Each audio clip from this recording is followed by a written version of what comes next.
Immediately kutshona umamakho yonke into yaphela.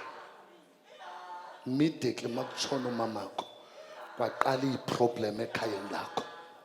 Utata kunjalo.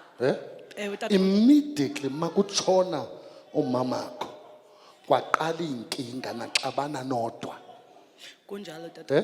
Kunjalo. Manixabana nodwa manje anikhulumisana akekho okhuluma nomunye. Kunjalo. Ikhaya lakho liyafa. Sister bakho ababini bashiywa ngamadoda. Yonke into brother wakho manje ungathi uyahlanya usela every day.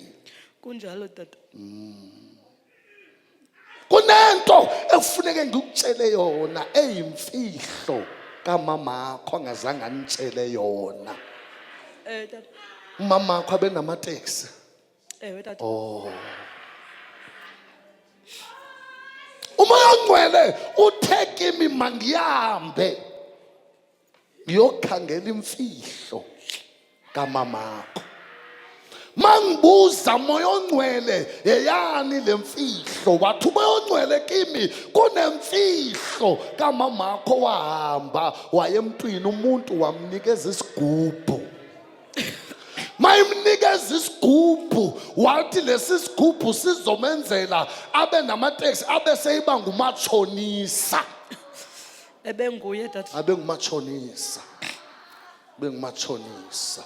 Kwathiwa lento every year benigoduka niye ekhaya umama kafika achela inkomo. Kunjalo tata. Every year without fail umama kabegoduka afika achela inkomo. Why? Ngoba lento every year idemand igazi.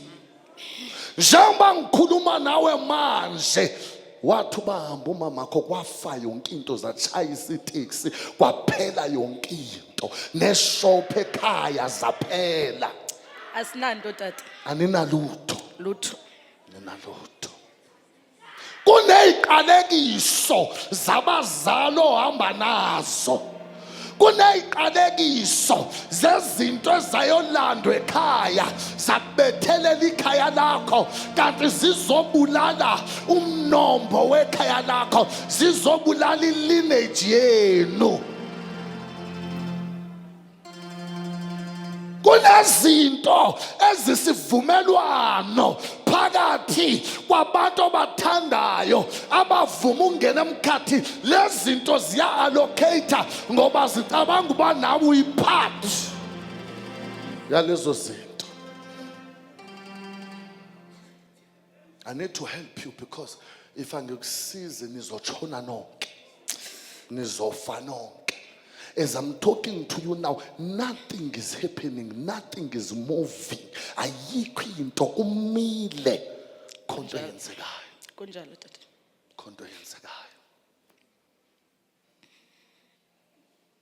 Ngifuna ukuyovusa umama wakho manje emathuneni. Ngifuna uyolanda isigubhu sakhe manje ayohlala nasemathuneni.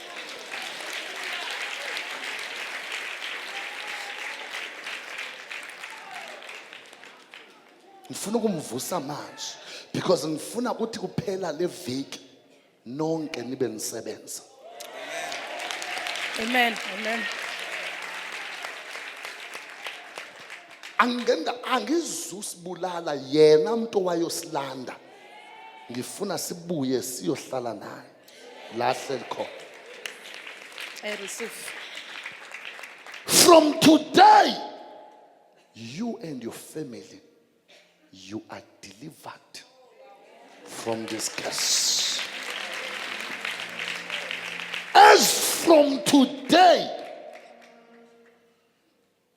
this curse will never find you, will never allocate you. Father, I'm taking this curse out of their body.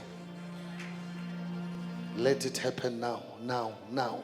Let it happen now, now, now. Take it! Take it! In the name of Jesus. Yula kata prahaya.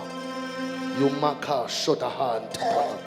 Leprekotush Katush. It's done. Malo Katorahaya. Lemima Corrida. Shegaro Leprekeselivada. Lepra answer. Kunezinto that you must pray for.